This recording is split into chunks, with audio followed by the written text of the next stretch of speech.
اور ایران ظاہر ہے کہ ایران اپنی جگہ پہ متفکر ہے کہ بھئی یہ تو ان کا تو کچھ پتہ بھی نہیں ہے، یہ کچھ بھی کر سکتے ہیں، اور وہ یہ بھی کہہ رہے ہیں کہ سیز فائر کی وائلیشنز بھی ہو رہی ہیں، ٹرسٹ جو ہے وہ ہمیں لو نظر آ رہا ہے. یہ جو ڈپلومیسی ہے یا کوآرڈینیشن کہہ رہے ہیں آپ، یہ اس کو کیسے آپ جسٹیفائی کریں؟ کشانہ صاحب یہ کوئرسو ڈپلومیسی ہے. دیکھیے طریقہ کار تو یہ ہونا چاہیے کہ دونوں فریق بغیر کسی کو دھمکیاں دیے ہوئے، بغیر کوئی شرائط رکھے ہوئے ایک میز پر، مذاکرات کی میز پر بیٹھے اور وہاں تمام معاملات کا حل تلاش کرنے کی کوشش کی جائے. لیکن ٹرمپ کا مسئلہ یہ ہے کہ انہوں نے ایک بیانیہ اپنے ذہن میں بنا لیا ہے اور وہ اس کو دہراتے رہتے ہیں، مستقل دہراتے رہتے ہیں. ان کے خیال میں انہوں نے جنگ جیت لی ہے، تو جنگ جیت لی ہے تو پھر اس کا اختتام کس طرح سے ہونا چاہیے یہ ان کی سمجھ میں نہیں آ رہا. اور اس کے جو تعطل، جو جو جو جو جو کرائسس پیدا ہوئی ہے، اس کے جو منفی اثرات دنیا کی معاشیات پر، دنیا کی معیشت پر مرتب ہو رہے ہیں، اس کا اندازہ دنیا کو ہو رہا ہے. اور آئندہ چل کے اور یہ احساس ہوتا جائے گا کہ ٹرمپ کی طاقت نے دنیا کو کتنا تباہ و برباد کیا ہے. لیکن یہ جو انہوں نے اعلان کیا اس کے بعد ہم نے دیکھا کہ ایک ظاہر ایک پاز ہے، لیکن اس کا جو فائدہ ہے وہ کس کو پہنچ رہا ہے؟ کیا واشنگٹن کو پہنچ رہا ہے؟ ٹرمپ صاحب ظاہر ہے کہ وہاں پہ جو بیٹھے ہوئے ہیں ان کو کچھ نہ کچھ تو انہوں نے خیال کیا ہوگا کہ اس کو کیسے اب ڈیل کرنا ہے. تہران کو پہنچ رہا ہے یا تل ابیب کو پہنچ رہا ہے؟ یہ جو صورتحال ہے اس میں ہمیں یہ ذرا بتائیں، کیونکہ میں یہ سوچ رہا تھا کہ تہران جو ہے ان کے لیے تو اسٹیٹس کو جو ہے ابھی دیکھیں نا، ان کے جو اگر وہ پاکستان میں آتے اور مذاکرات کرتے تو ایک تو چیز بھر یہ ہوتی کہ اگر وہ نہ بھی منظور کرتے، کم از کم ان کے بارے میں جو ایک تاثر اب بنایا جا رہا ہے کہ جی وہ کوآپریٹ نہیں کیا انہوں نے، وہ کم از کم نہ ہوتا. لیکن ساتھ ہی ساتھ یہ بھی ہے کہ جو سٹیٹس کو غوری صاحب اس وقت چل رہا ہے اس کا نقصان ایران کو ہو رہا ہے یا امریکہ کو ہو رہا ہے؟ دونوں کو ہو رہا ہے، دونوں کو ہو رہا ہے، اور اس کے ساتھ ساتھ دنیا کے تمام ممالک کو ہو رہا ہے. اس لیے اور خاص طور پہ جو خلیج کے تیل برآمد کرنے والے ملک ہیں، جو تیل کی دولت سے مالا مال ہیں، ان کی اقتصادیات پر جو اثر پڑ رہا ہے اس کے منفی نتائج تو آج ان کا پوری طرح سے ادراک نہیں کیا جا سکتا. لیکن کل کو جب جنگ ختم ہو جائے گی اس کے بعد یہ دیکھا جائے گا کہ ان تیل کی پر دار و مدار کرنے والے تیل پر ان کی معیشت کا تمام تر انحصار ہے، ان کی اقتصادیات کو کتنا دھچکا پہنچا ہے. اب جی جو اب اس سے یہ ہو رہا ہے، اور یہ جو کہنے والے ہیں کہ ایران نے پاکستان کی توہین کی، پاکستان کی تکذیب کی، نہ آ کر، تو دیکھیے ایرانی ایک غیرت مند غیور قوم ہے، ان کی 5000 سالہ تاریخ ہے، وہ کبھی کسی کے غلام نہیں رہے. یہ تو غلاموں کا وتیرہ ہوتا ہے کہ آپ اپنا ملک پورا ٹھپ کر کے بیٹھ جائیں. اب دیکھیے ہم نے اپنے سامراجی آقاؤں کی خوشنودی کے لیے جو حرکتیں پچھلے ہفتے کی، جب یہ انتظار تھا کہ دوسرا راؤنڈ اسلام آباد میں شروع ہونے والا ہے، تو ہمارے جو تقدیر کے مالک بنے بیٹھے ہیں انہوں نے پورے دارالحکومت کو ٹھپ کر کے حد یہ کہ اعلیٰ عدالتیں بھی بند ہو گئیں. وہ تو خیر اعلیٰ عدالتیں وہ تو بند ہی ہیں، آلریڈی بند ہیں، بے توقیر ہوئی ہیں، وہ اگر مستقل بند رہے تو پاکستان کے عوام کو کوئی نقصان نہیں ہوگا. لیکن اس سے اندازہ ہوتا ہے کہ غلامی کا خمیر جس قوم کی رگوں میں ہے اس کا انداز کیا ہوتا ہے، اور ایک غیور اور غیرت مند قوم کا انداز کیا ہوتا ہے. لیکن اس میں جو ان کا پوائنٹ ہے، جو لوگ یہ کہہ رہے ہیں، وہ یہ کہتے ہیں کہ ایران اگر آ جاتا تو ایران کو خود بھی فائدہ ہوتا، اور اس میں ظاہر ہے کہ ایک چیز تو بڑی جو مس ہوئی ہے وہ یہ ہے کہ جو سینکشنز والا معاملہ جو ڈسکس ہو سکتا تھا غوری صاحب وہ نہیں ہوا, اور ظاہر ہے کہ اس میں امریکہ کو بھی انٹرسٹ ہوگا کہ سینکشنز جو ہیں وہ لگی رہیں, اور آبویسلی ان کے اوپر جو پریشر ہے وہ اسرائیل سے آتا ہے, وہ بھی چاہیں گے کہ سینکشنز کبھی بھی نہ لفٹ اپ ہوں.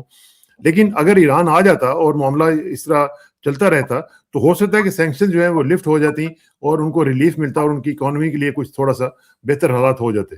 کشانہ صاحب مسئلہ یہ ہے کہ ایران کو ڈونلڈ ٹرمپ کی نیت پر بالکل ہی بھروسہ نہیں ہے. دیکھیے 12 کی صبح کو مذاکرات کا پہلا دور ختم ہوا اور جے ڈی وانس پاکستان سے رخصت ہو گئے. اس کے چند گھنٹے کے بعد ہی ٹرمپ نے نیول بلاکیٹ لگا دیا, بحری ناکہ بندی کر دی. اگر ان کی نیت صاف ہوتی, اگر مقصود یہ ہوتا کہ صلح صفائی کر لی جائے اور کسی طرح سے اس جنگ کو ختم کیا جائے, تو وہ یہ ناکہ بندی نہ کرتے. اب وہ یہ دعویٰ کر رہے ہیں کہ ایران کی معیشت کو انہوں نے بالکل نچوڑ کے رکھ دیا. دوسری طرف جو لبنان کا معاملہ ہے, دیکھیے ایران لبنان کو کبھی تج نہیں سکتا, اس لیے کہ ایران کی جو تاریخ جو جانتے ہیں ان کو معلوم ہے کہ ایران جب شیعہ مذہب اختیار کیا تو اس کے تمام تر علماء لبنان سے آئے تھے. تو لبنان سے تو ان کا ایران کا تعلق صدیوں پرانا ہے, بہت تاریخی رابطہ ہے, بہت تاریخی تعلق ہے. تو وہ کیسے برداشت کر سکتے ہیں کہ لبنان کو علیحدہ کر دیا جائے, جبکہ امریکہ نے پاکستان کے بقول پہلے یہ قبول کیا تھا کہ لبنان اس جنگ بندی میں شامل ہوگا. اس کے بعد جب نیتن یاہو نے ٹرمپ کو آنکھیں دکھائیں تو پھر ٹرمپ نے یہ فیصلہ کیا کہ نہیں لبنان علیحدہ ہے اور اس کی جداگانہ حیثیت ہے. اب جو انہوں نے آج اعلان کیا ہے کہ لبنان کی خانہ جنگ سیز فائر بھی 3 ہفتے کے لیے بڑھا دی گئی ہے, تو وہ اصل میں آپ جو مجھ سے سوال کر رہے تھے کہ اس میں فائدہ کس کا ہے, تو اس میں تمام تر فائدہ نیتن یاہو اور اسرائیل کا ہے. دیکھیے وہ میں کسی پروگرام میں کہہ رہا تھا کہ اسرائیل وہ ہاتھی ہے, وہ جو انگریزی میں کہتے ہیں نا کہ the elephant in the room, تو اسرائیل وہ ہاتھی ہے جو کمرے میں موجود ہے لیکن کوئی یہ اقرار نہیں کر رہا کہ وہ اس کو دیکھ رہے ہیں. تو یہ جو تیسرا فریق ہے جو اصل میں وہ کسی شاعر نے کہا تھا کہ جرم آدم پر فرشتہ مفت میں بدنام ہے, وہ ہنسی روکے ہوئے بیٹھا ہے جس کا کام ہے. تو وہ جو ہنسی روکے ہوئے بیٹھا ہے وہ نیتن یاہو ہے, اس لیے کہ وہ تو اس کے ایجنڈے میں, اس کی ترجیحات میں جنگ بندی شامل ہی نہیں ہے. وہ تو یہ چاہتا ہے کہ جنگ جاری رہے, اس لیے کہ اس کو معلوم ہے کہ اس کا سیاسی مستقبل داؤ پہ لگا ہوا ہے. جب تک یہ جنگ جاری ہے اس کے مقدمات جو کرپشن کے الزامات ہیں وہ بحال نہیں ہوں گے, تو اس کی ترجیحات میں تو جنگ بندی شامل ہی نہیں ہے. لیکن اس میں ایران کی جو صورتحال بنتی ہے غوری صاحب, وہ دیکھیں نا, ایک ایران کے لیے جیسے میں نے پہلے کہا کہ ان کے لیے سینکشنز کا بہت بڑا ایشو ہے, اور اس وقت جو پاز ہے اس میں اب ظاہر ہے کہ ٹاکس نہیں ہو رہی ہیں, ٹاکس ہوں گی بھی نہیں ابھی فورسیبل فیوچر میں. تو اس کا فائدہ مجھے لگتا ہے کہ جیسے پہلے جس طرح ٹرمپ کی جو پاپولیرٹی تھی وہ ڈپ کر رہی تھی اور بڑی تیزی سے کر رہی تھی, اس کا فائدہ ٹرمپ کو یہ پہنچا ہے کہ وہ جو پاپولیرٹی کا جو ڈپ تھا اس کا کم از کم جو ٹریجیکٹری ہے وہ تھوڑی سی سلو ڈاؤن ہو گئی ہے, اور اس کا فائدہ وہ اٹھائے گا. لیکن ایران کا نقصان یہ ہوگا کہ جو سینکشنز والی جو ایشو تھا وہ پیچھے رہ جائے گا. اسٹیٹ آف ہرموز پہ تو چلیں ان کا ایک کنٹرول اوبیسلی نظر آ گیا, سب کچھ ہو گیا, لیکن جو ان کے لیے کریٹیکلی امپورٹنٹ تھا سینکشنز والا معاملہ, وہ ان کو ہرٹ کرتا رہے گا, اور اس اسٹیٹس کو کا فائدہ جو ہے وہ ٹرمپ اٹھا سکتا ہے. یہ مجھے لگتا ہے. اب اگر ایران کو کسی ذریعے سے, اگر پاکستان کے ذریعے سے, پاکستان کی ثالثی کردار کے ذریعے سے یہ اندیا مل جاتا کہ سینکشنز اٹھا لی جائیں گی. دیکھیں نا, ایران کو تو کوئی ضمانت نہیں دی گئی کہ وہ اگر دوسرے مذاکرات کے دور میں داخل ہوتا ہے تو اس کے خلاف جو اقتصادی پابندیاں برسوں سے لگی ہوئی ہیں وہ اٹھا لی جائیں گی. تو اگر کسی طرح سے یہ اندیا ایران کو دے دیا جاتا کہ سینکشنز کا معاملہ ان کا مطالبہ سر فہرست ہوگا مذاکرات میں, تو وہ شاید آ جاتے. پھر ایران کا مسئلہ یہ بھی ہے کسانہ صاحب کہ ایران کی جو چوٹی کی لیڈرشپ تھی, جو ٹاپ لیڈرشپ تھی, اس کو تو قتل کر دیا گیا ہے, اس کو تو ہلاک کر دیا گیا ہے. تو اب ایران میں سیاسی انتشار آپ کہہ سکتے ہیں کہ ایران کا کوئی یہ نہیں کہہ سکتا کہ ایران کا صدر با اختیار ہے یا ایران کا وزیر خارجہ با اختیار ہے. مجھے تو یوں لگتا ہے کہ وہ جو پاسداران انقلاب ہے ایران ریولوشنری گارڈ کور, وہ سب سے زیادہ طاقتور ہو گئی ہے اور اس کے فیصلے ایران پر ایک طرح سے مسلط کیے جا رہے ہیں. یہاں اس کا مطلب ہے کہ وہاں پہ بھی جو فوج ہے وہ اب کنٹرول کر رہی ہے سب کچھ اور ڈیسیژن میکنگ ان کے ہاتھ میں ہے. ہاں, اور یہ ہم پاکستانیوں سے بہتر اور کون جانتا ہے رانا صاحب کہ جب فوج سیاست میں در آئے اور سیاسی اقتدار حاصل کر لے اور زمام کار اس کے ہاتھوں میں ہو تو پھر کیا حالات اثرات مرتب ہوتے ہیں, یہ پاکستانیوں سے بہتر کون جانتا. صحیح بات. لیکن اس میں جو اسرائیل کا آپ نے تھوڑا سا بتایا کہ اسرائیل کی جو ظاہر ہے کہ اسٹیکس اس میں ہیں, اور وہ ظاہر ہے کہ ان کی جو لابی ہے اے پیک وغیرہ اور سارا کچھ آپ کو پتہ ہی ہے, وہ کس طریقے سے افیکٹ کر رہے ہوں گے وہاں پہ, اور کسی طریقے سے وہ چاہتے ہوں گے کہ ایران کے اوپر پریشر جو ہے وہ اسی طرح رہے اور سچویشن جو ہے وہ لمبو میں رہے, تاکہ اسی سٹیٹس کو کے اوپر ایران کو تنگ بھی کیا جا سکے, جب چاہیں ان کے اوپر چڑھ دوڑیں, جب چاہیں ان کے اوپر اٹیک کر دیں. تو یہ صورتحال ہے, یہ تو پھر چلنے والی نہیں ہے آگے. یقیناً یہ جو نزاع کی حالت ہے یہ اگر کسی کو راس آتی ہے تو سوٹ کرتی ہے تو وہ اسرائیل کو, اس لیے کہ اسرائیل تو مسلسل اس کی تو تاریخ یہ ہے کہ جب سے وہ قائم ہوا ہے, یہ ملک ہمارے جو وجود میں آیا ہے, اس نے ہمیشہ ہر موقع پر طاقت کا استعمال کیا ہے. وہ جو کہتے ہیں نا کہ نیور اگین, تو ہولوکاسٹ کے حوالے سے وہ یہ نعرہ لگاتے ہیں, لیکن نیور اگین صرف وہ اپنے آپ کو مظلوم ظاہر کرنے کے لیے ہے.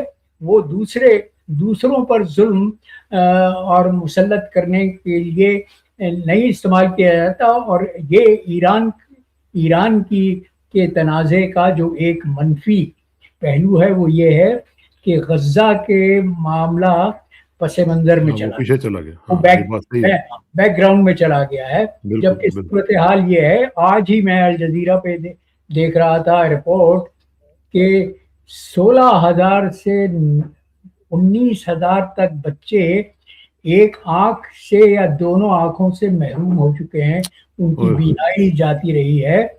تو غزہ کا جو اہمیت دی جانی چاہیے وہ اس تنازع کی وجہ سے, اس سیاسی بحران کی وجہ سے وہ بیک برنر پہ چلا گیا. صحیح بات. اچھا غور صاحب, یہ آپ نے جو بتایا IRGC کا, اور آپ نے کہا کہ ابھی وہ لگتا ہے کہ وہ فیصلے کر رہے ہیں, اس سے تو پھر لگتا ہے کہ جو ٹرمپ نے ٹویٹ میں کہا کہ ایرانین لیڈرشپ جو ہے وہ فریکچرڈ ہے, تو اس لحاظ سے تو پھر یہ بات ٹھیک لگتی ہے کہ وہ پھر فریکچرڈ تو ہے. اور اینالسٹ آپ کی طرح جو ہیں باقی کچھ لوگ تو اس کو ڈسپیوٹ بھی کر رہے ہیں, وہ کہتے ہیں کہ نہیں ایسی کوئی بات نہیں. بلکہ میں CBS کو دیکھ رہا تھا آج, جو امریکن چینل ہے, انہوں نے ایک رپورٹ دی ہے کہ جناب جو ایرانین جو ملٹری اسٹرینتھ ہے یا کیپیسٹی ہے یا کیپیبلٹی ہے, وہ جس طرح ٹرمپ صاحب کلیم کر رہے ہیں کہ وہ بھی ختم ہو چکی ہوئی ہے, انہوں نے کہا ایسی کوئی بات نہیں ہے, ان کے پاس ابھی بھی بہت سارا اسلحہ موجود ہے, وہ بڑی کیپیسٹی اور کیپیبلٹی رکھتے ہیں. تو کیا یہ فریکچرڈ لیڈرشپ آج ہی ایران کی نیوی نے دکھا دیا کہ وہ کس طرح سے کامیابی سے حملے کر سکتے ہیں. انہوں نے 2 جہازوں کو روکا ہے, ان پر قبضہ کر لیا ہے. تو ٹرمپ کا یہ دعویٰ کہ ایران کی افواج تہس نہس ہو چکی ہیں, اوبلیٹریٹ ہو چکی ہیں, وہ دعویٰ ان ڈیولپمنٹس کے پیش نظر صحیح ثابت نہیں ہوتا. تو اس میں پاکستان نے کیا پھر گین کیا پوری کی پوری ایکسرسائز میں؟ جس طرح آپ نے فرمایا کہ اسلام آباد کو بند کر دیا، سب کچھ کر دیا، پتہ نہیں اربوں کا نقصان اپنا کروا لیا، سب کچھ ہوا، تو what did Pakistan gain out of it? نہیں، پاکستان کی قوم کا تو کوئی فائدہ نہیں ہوا، پاکستان کے ملک کا کوئی فائدہ نہیں ہوا. فائدہ تو ہوا ہے تو عاصم منیر کو، جن کی واہ واہ ہو رہی ہے. ٹرمپ نام لے کے کہہ رہا ہے کہ مجھے عاصم منیر اور شہباز شریف نے مشورہ دیا کہ جنگ بندی کو بحال رکھا جائے. اس کی وجہ سے میں نے ان کے مشورے پر یہ فیصلہ کیا ہے کہ جنگ بندی انڈیفینٹ ہو. تو واہ واہ ہو رہی ہے. جو جو جو جو میں پچھلے پروگرام میں کہہ رہا تھا کہ وہ ہماری دلی کی ٹکسالی زبان میں کہتے ہیں کہ گڈی تنگی ہوئی ہے. تو گڈی اگر کسی کی اونچی جا رہی ہے تو وہ عاصم منیر اور شہباز شریف. لیکن عاصم منیر صاحب جو ہیں پھر ایک کام تو کر سکتے ہیں نا بڑے اچھے طریقے سے، کہ اگر وہ اتنا بڑا مطلب وہ مشورہ دے کے اگر وہ سیز فائر کروا سکتے ہیں تو کم از کم ٹرمپ صاحب سے کہہ کے اپنے قرضے جو ہیں ان کو ٹھیک کروا لیں. جو SIFC کا کہا تھا کہ $100 ارب کی سرمایہ کاری ہوگی، کم از کم وہ کروا لیں. ہمارے جو انڈیا کے ساتھ مسائل چل رہے ہیں ان کو ٹھیک کروا لیں. یہ بھی تو ہو سکتا ہے نا؟ نہیں، یہ مسائل ان کی ترجیحات میں شامل نہیں ہے. دیکھیے، ان کی زندگی کا واحد مقصد مجھے لگتا ہے وہ یہ ہے کہ عمران خان کو جب تک ان کا بس چلے وہ جیل کی سلاخوں کے پیچھے بند رکھے، اور عمران خان کے سیاسی کردار کو کسی طرح سے بحال نہ ہونے دیں. اس میں وہ کامیاب نظر آتے ہیں، اس لیے کہ آپ دیکھ رہے ہیں کہ جس طرح سے ان کی واہ واہ ہو رہی ہے اور جس طرح سے ان کی پیٹھ تھپکی جا رہی ہے، تو وہ یہ سمجھتے ہیں، اور میں سمجھتا ہوں کہ میں اگر اپنے آپ کو ان کی جگہ پہ رکھوں تو میں بھی یہی کہوں گا کہ جب تک میرے سر پر ٹرمپ کا دست شفقت ہے میرا کوئی کچھ نہیں بگاڑ سکتا، میرا مستقبل محفوظ ہے. تو ٹرمپ، عاصم منیر کا تو مسئلہ یہ ہے کہ انہوں نے اپنی ترجیحات کو انتہائی محدود کر دیا ہے. اور مجھے تو یہ لگتا ہے کسانہ صاحب کہ بہت جلد زرداری کی بھی چھٹی ہونے والی ہے اور شہباز شریف کی بھی چھٹی ہونے والی ہے. اور عاصم منیر وہ تاحیات استثنا تو لے چکے ہیں، وہ تاحیات پاکستان کے صدر بھی ہونے والے ہیں. اور نیا وزیر اعظم، جو اگلا وزیر اعظم ہوگا، وہ ہوگا محسن نقوی.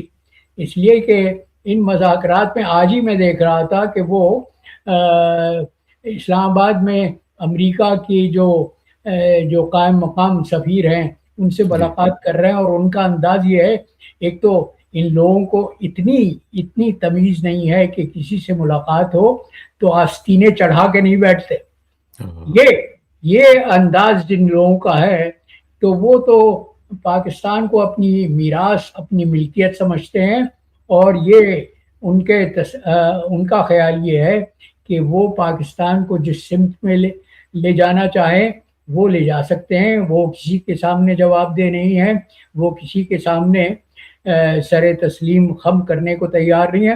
اگر سر تسلیم خم کرنا ہے تو وہ صرف امریکہ کے آگے ہے. وہ تو ہے، لیکن جو UN ہے اس کے بھلے میں ایک رپورٹ دیکھ رہا تھا، UN نے عمران خان کے بارے میں سوالات جو ہیں اٹھائے ہیں. کیا ان سوالات کا کوئی جواب پاکستان سے ہمیں ملے گا، یا وہاں پہ ہماری حکومت جو ہے وہ اسی زوم میں رہے گی کہ امریکہ چونکہ ہمارے ساتھ ہے تو اس لیے ہیومن رائٹس ہوں یا کسی بھی رائٹس ہوں ہمیں اس کے ساتھ کوئی غرض نہیں ہے؟ حال تو کسانہ صاحب، اس حکومت سے عمران کے حوالے سے کوئی توقع نہیں رکھنی چاہیے، اس لیے کہ آپ نے بالکل صحیح کہا کہ جب تک ان کا خیال یہ ہے کہ جب تک ان کے سر پر ٹرمپ کا سایہ ہے وہ کسی کا دنیا میں کوئی ان کا کچھ نہیں بگاڑ سکتے. وہ کسی کو جواب دے نہیں ہیں، وہ کسی کے سامنے ان کا مقدمہ پیش نہیں ہو سکتا. تو پھر یہ جو PTI ہے، PTI بھی تو اس معاملے میں کچھ نہیں کر پا رہی نا. دیکھیں ابھی ہم دیکھ رہے ہیں کہ جو ہمارے جو KPK کے چیف منسٹر صاحب ہیں انہوں نے ابھی تک کچھ نہیں کیا، بلکہ as a matter of fact آپ کو معلوم ہے کہ جو گزشتہ روز جو ان کا دن ہوتا ہے وکلاء کے جانے کا اور ان کے جو رفقا ہیں ان کے جانے کا، تو وہاں پہ لوگ اب ان کو ملنے کے لیے بھی نہیں جاتے ہیں عمران خان کو. کسانہ صاحب وہ پی ٹی آئی کا مسئلہ تو وہ ہے جو آپ کو یاد ہوگا کہ اورنگزیب عالمگیر کی وفات کے بعد جو 1707 میں ہوئی تھی، اس کے بعد جو طوائف الملوکی مغلیہ سلطنت کی پہچان بنی ہے، تو وہ انتشار وہی انتشار وہی افراتفری تحریک انصاف کی صفوں میں بھی نظر آتی ہے. تو اس میں کیا خوف ہے یا لوگ کمپرومائزڈ ہیں، لالچ ہے، کیا مسئلہ کیا ہے؟ دیکھیں نا، مسلم پوری ایک صوبہ ان کے پاس ہے اور صوبہ مطلب آزاد ہے اپنے ڈیسیژنز لینے میں، لیکن کچھ بھی نہیں کر پا رہی. کسانہ صاحب، پاکستانی قوم کا سب سے بڑا مسئلہ جو میں سمجھتا ہوں وہ چودراہٹ کا ہے. اب جو عمران خان منظر عام سے غائب ہے، وہ جیل کی سلاخوں کے پیچھے ہے، تو تحریک انصاف کے جو باقی لیڈر ہیں جو آپ کو سامنے نظر آتے ہیں، ان میں چودراہٹ کی جنگ جاری ہے. ہر شخص اپنے آپ کو عمران خان کا جانشین سمجھتا ہے اور اسی کے لیے وہ کام کر رہا ہے. عمران خان کو جیل سے رہا کرانے کے لیے جس تنظیم کی ضرورت تھی، جس کیمپین کی ضرورت تھی، وہ تو ہمیں کہیں نظر نہیں آ رہی. یہ بالکل صحیح کہہ رہی ہیں. اللہ کرے کہ اس طرح کے معاملات جو ہیں ان کو ٹھیک کیا جا سکے. گوہری صاحب، آپ کا بہت بہت شکریہ. اور خواتین حضرات، آپ سے بھی گزارش ہے کہ آپ بھی اس طرح کی چیزوں کو غور سے دیکھا کریں، کیونکہ گوہری صاحب جیسے لوگ ہیں جنہوں نے زندگی اپنی ڈپلومیسی میں گزاری ہے، وہ جو بات کرتے ہیں وہ ویٹ کیری کرتی ہے. بہت بہت شکریہ گوہری صاحب، جلدی ملاقات ہوگی. Thank you very much. السلام علیکم. انشاءاللہ.